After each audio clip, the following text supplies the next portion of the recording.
So guys, we just talked about the entire structure of the modules and obviously the mode of evaluation too. Now, right now we will be talking about the first module, that is the basics of the term contract, and in the introductory part obviously we have covered. Now, in this talking about the basics of contract, before analyzing this term, actually we will be discussing on few of the key factors.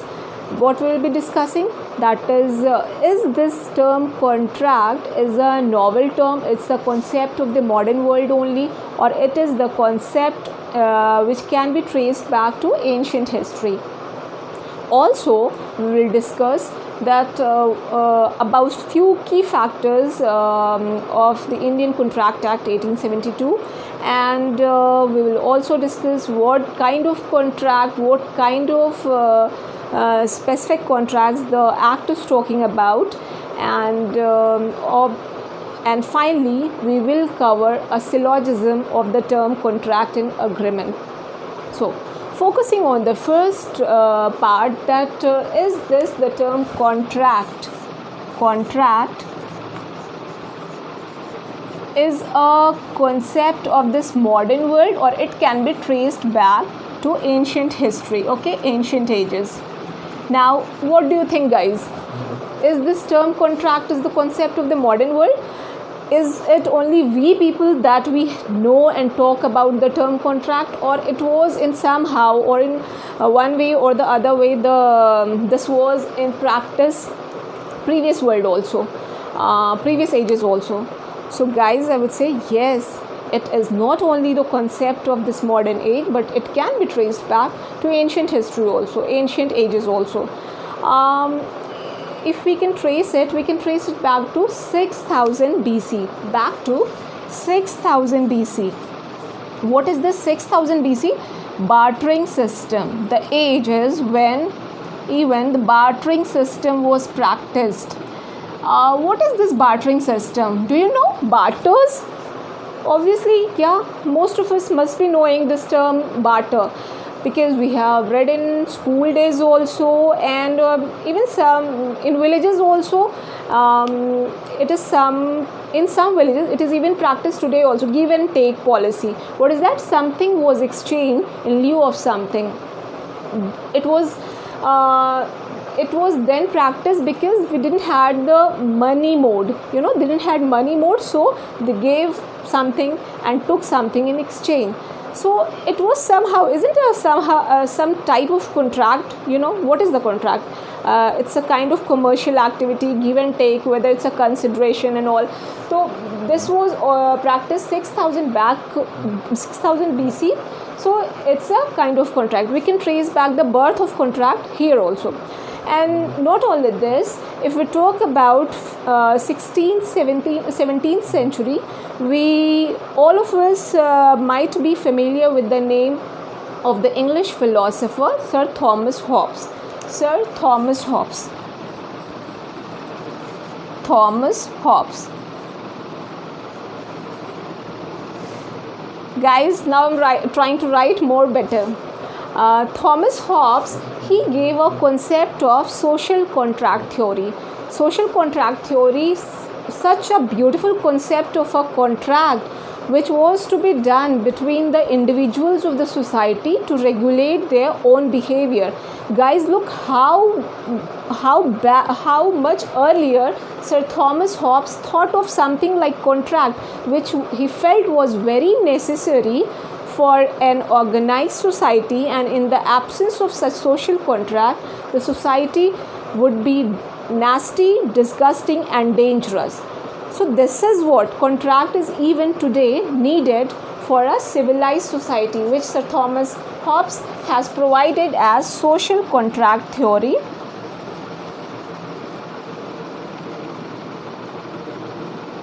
So this is also a kind of contract he was talking about in the 16th, 17th century. Now, if we talk about India, of course, guys, in India, it's not only we can't say that it's obviously it's very true. First thing, it's very true. We can't deny the fact that before 1872 we didn't had any law regulating contracts in India in a codified form. But yes, that doesn't mean that there were no contracts. There were no contracts prior to 1872. Of course, there were many. In India, the contracts, the birth of the term contracts can be traced back to Vedic ages. In fact, if you go to the through Dharma Shastras and Smritis, Manu Smritis, we can see the term Vyavahara Mukha. If I am pronouncing it the right way, the term Vyavahara Mukha. Let me just write it here.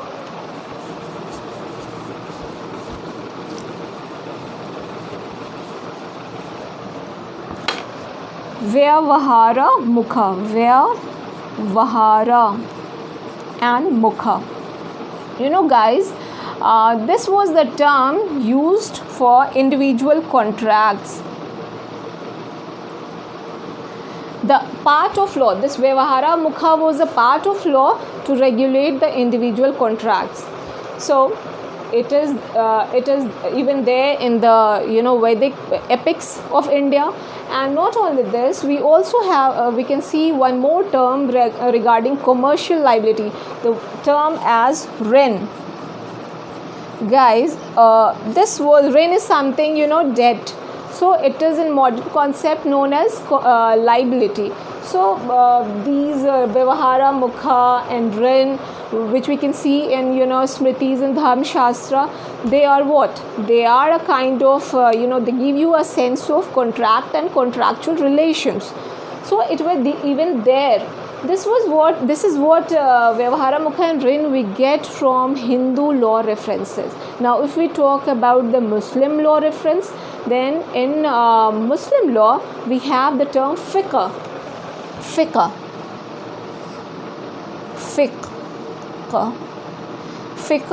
This is Islamic jurisprudence, Islamic commercial law. In fact, fiqh is known as Islamic commercial law.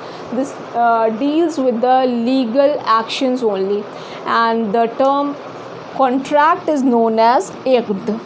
So the idea of just telling about these things, that both Hindu law and Muslim law, they have the inferences for the term contract and the commercial law.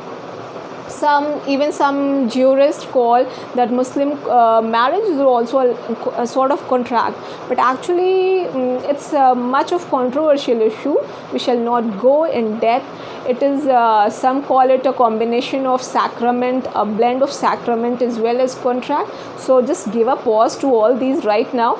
Just idea of discussing these things in brief, that we are talking about Indian contractual inferences. So we talked about this. When we coming back to our main focus, if we say that these barters, or in fact the concept of Ren and fiqh or whatever these things, it shows that in India contracts were much practiced even then also. But the thing was that we didn't had any law till 1872, because the number of such contracts were not that in number. They were not so complex, so that some proper regulation regarding this was required. It was only after 15th century till 19th century that we got to see a flourished economy, resulting in a complex commerce and trade activities. We started getting enough number of contracts which were so complex, with so complex rules, rights and obligations, and in fact sometimes frauds and irregularities. So there was something was required, something was sought, that there must be a proper set of rules and regulation in a form of solution to so that the rights and regulation arising out of these contracts shall be properly regulated. So we thought of something getting codified. So finally it was in when? Tell me. When we got our first law codified? Obviously, it was the year 1872.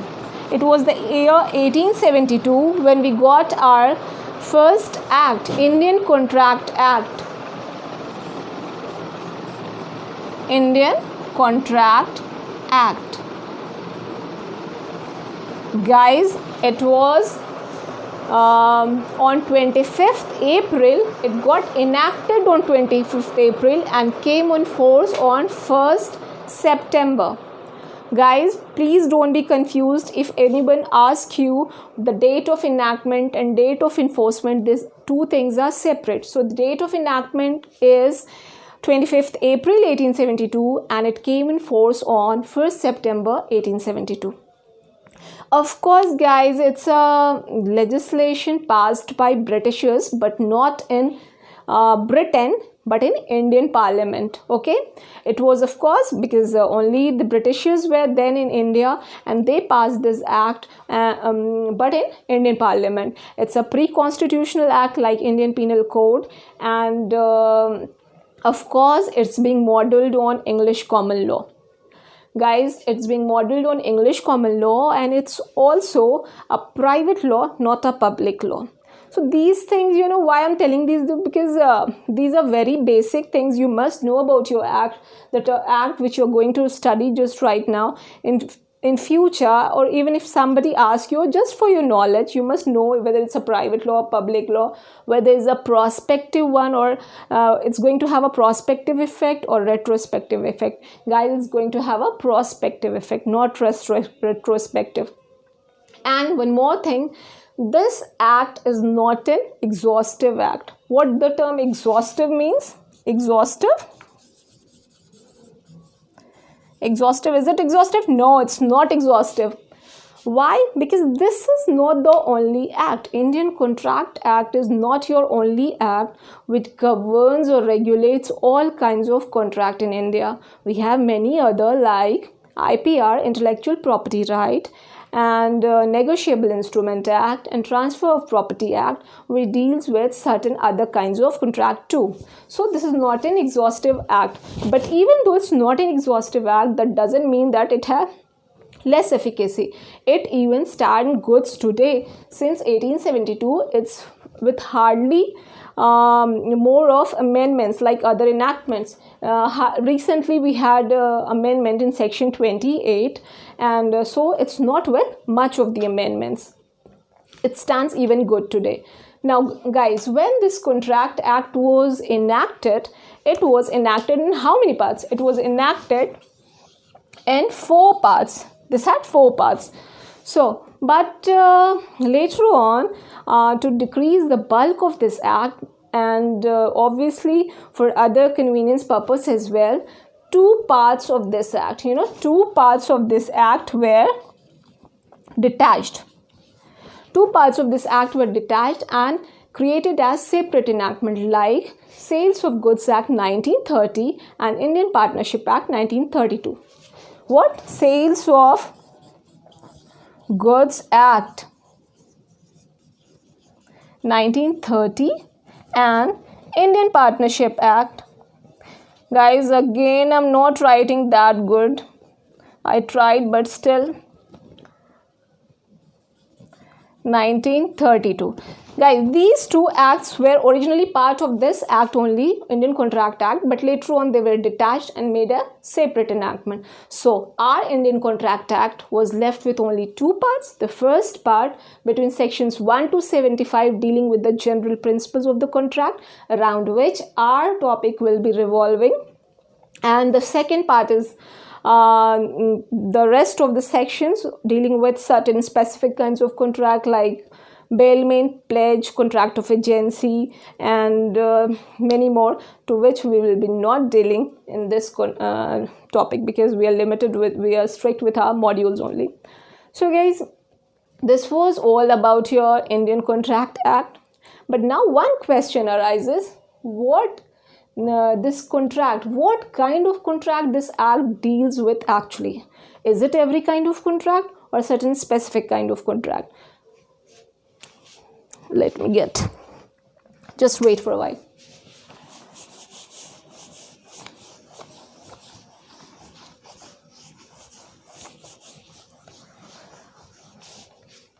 Guys, this term contract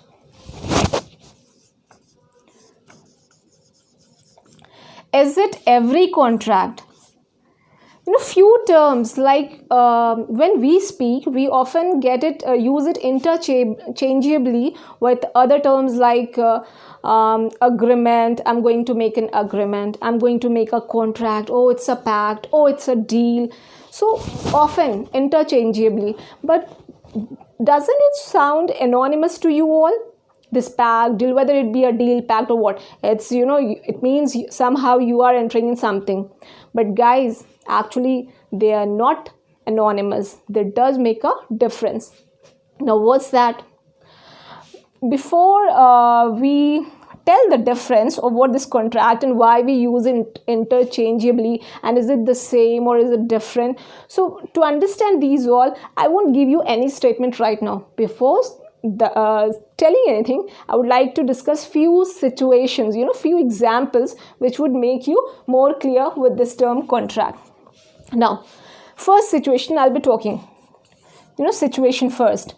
What happens, I, your faculty, once morning, Sunday morning, let me set, one Sunday morning, I get up in the morning and I just decide to have a get-together party with my friend.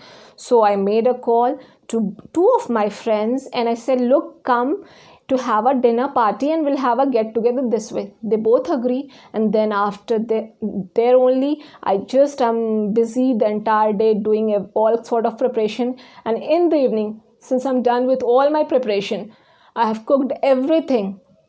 I have arranged everything. I get a call from both of them and they tell, look, they are having some other priorities and so they won't be able to come. Now what happened? Obviously, I'm very annoyed and I'm very angry and I have a right to do so. But in the extreme case, do I have a right to sue them? Obviously, because I have spent my whole of staff, time and effort. And now since I'm very annoyed and angry, now tell me, do I have a right to sue them? Just give a pause to your video and think, what? Really I have a right to sue them in this for the, breaking their promise or not coming in the party as per the commitment? What do you think? No, guys, no, I'm not having a right to sue my friends, because this is what? This is mere social agreement. What is this? Social agreement. So situation one is here, social agreement. It is nothing more than social agreement. And here, in this social agreement, the law presumes that the party never intended to have a legal relation with each other, and so they could not have a legal recourse. So this is what social agreement case in situation one. Okay, now let us come to the second situation. Second situation. Again, let me say, now what happens in a Sunday morning? Again, I asked my brother, he's going outside, my younger brother, that look brother, come home evening, come home on time in the evening, I'll order a pizza and we'll have it together. He says, okay, and then he goes. Now what happens, in the lunchtime only, I have got to do nothing and I so felt very hungry and craving for pizza. So I ordered my pizza and finished it then only. Now what happens in the evening, my younger brother comes and asks me to order pizza to have it together. Now what happens? I said, sorry brother, I just finished it in my lunch only. He's very angry. Obviously he has right to do so, because we had a commitment to have it together and I just finished it at my own. Now what? Even if he's very angry, does he have a right to sue me? I know it sounds something weird. You would say, ma'am, why would he do so? But just imagine, since we had a pact or an agreement, me and my brother, and I just didn't fall with my commitment. So even if he's very angry, does he have any right to drag me to court? Again, give a pause to your video and think. Yes, obviously not. He is not having a right to sue me. Now what? Why? Is it a social agreement? Tell me why. No, it's a Domestic agreement, just names are different only. The presumption of law even remains same here also. Domestic agreement, it's a kind of domestic agreement. You know, in domestic agreements also, law presumes same. Law presumes that the party even here didn't meant to enter into the legal relationship and to have a legal recourse. So law does not make such agreements also enforceable before law. Okay, now this was with social and domestic agreement. Now come to the third situation. Let me again say, now what happens in the third situation? You know, I visited some religious place, okay, whether be it a mosque or a temple, and I just asked, I saw a main entrance of that temple or the mosque is broken and damaged, you know. I just went to the priest, and at that moment I felt that I should donate something to the fund, religious fund, and I asked priest, sir, please come to my home. I would, my home or my office, I would have to donate some amount to this for the development of for repairing the main entrance.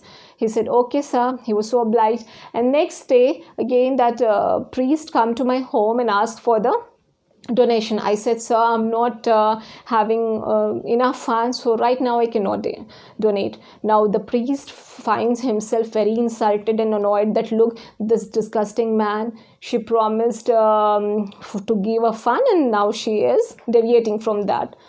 Now what? Does that priest has a right to sue me? Tell me. No, obviously not. Again, because this is nothing but a religious agreement.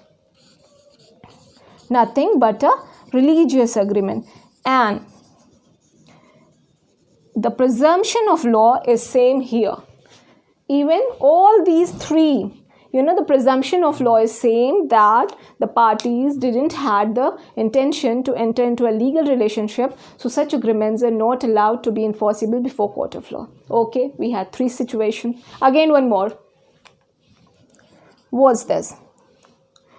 Guys, look, this time I'm not going to sit, don't worry. I have just ordered my mobile phone through an online mode, through an online app, any app. And I made the payment also, through my debit card. Now what? They are not delivering it on time. Not even they are explaining the delay. Not even they are cancelling my order. And also not ready to refund. Now what? I am very disturbed, I am troubled, I am annoyed. Now, despite of these things, do I have a right to sue that online app? Can I file a case against them? Can I drag them to court?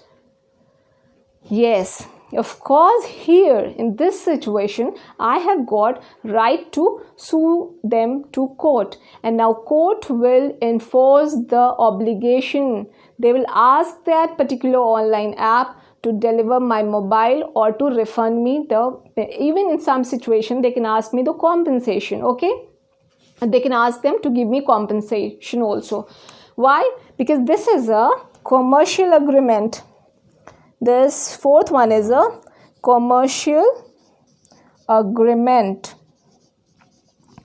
Guys, now from these four situations, what do we conclude? That the three are not enforceable. Only this one, this fourth category of your agreement is enforceable before court of law. What does that mean? What does that make you to conclude? It says that not every agreement, but only the agreement which is enforceable by law is your what? Is your contract. Your fourth category is your contract. Not all agreements, but that agreement which is enforceable by law is your contract. Guys, getting? Yes. So if we see the, let me clear it first.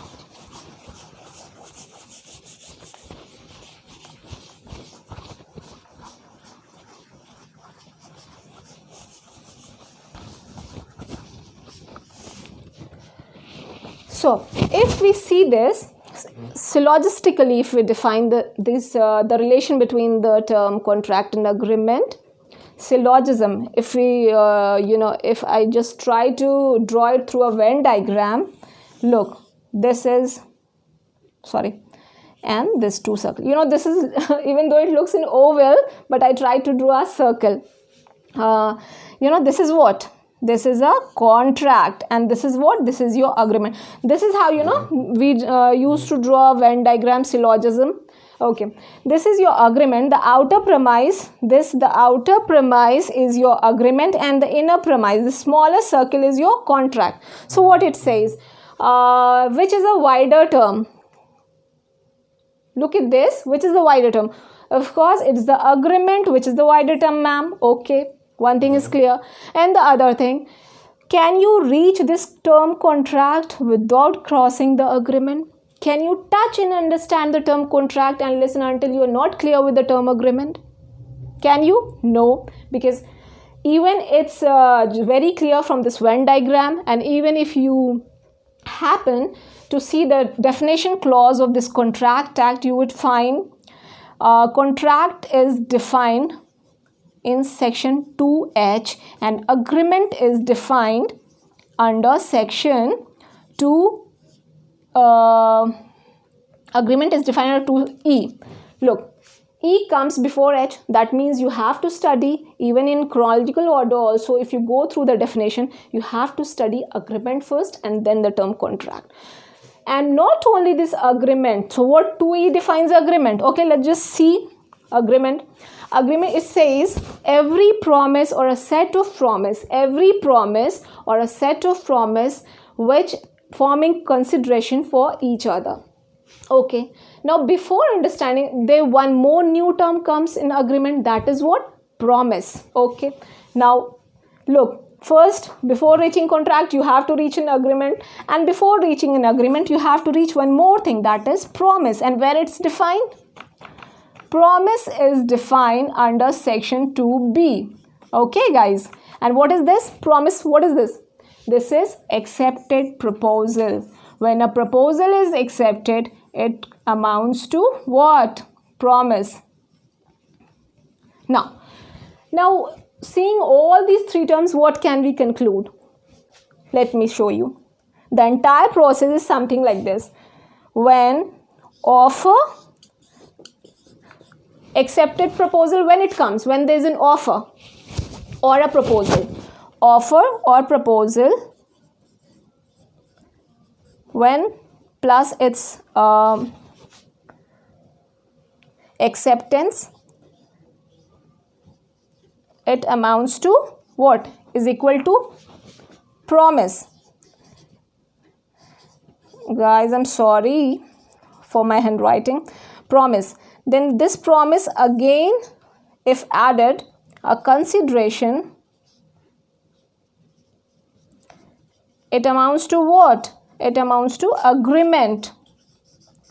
And agreement, again we add one something, that is enforceability of law. It amounts to contract. Now look at these three terms, the entire calculation, what it says. One is your promise, the other one is your agreement, and the third thing is your contract. First comes the promise, then the agreement, and then the contract. What it says, look, offer plus acceptance is your promise. Okay, offer when accepted is your promise. Then add one more step to it, that is your consideration, it becomes an agreement. Again add one more step to it, enforceability of law, that becomes a contract. So what can you conclude? A contract starts at offer and concludes at enforceability of law. It starts at offer and concludes at enforceability of law. Now what are the actually required, because obviously again coming back to this diagram, I said that you cannot understand the contract well unless you understand the agreement very well. So what are the technicalities with the term contract and the technicalities of the term agreement, we will see it in details in the next module, that is your definition part, when we'll be reading section 2H. So till then, goodbye and stay safe and stay blessed.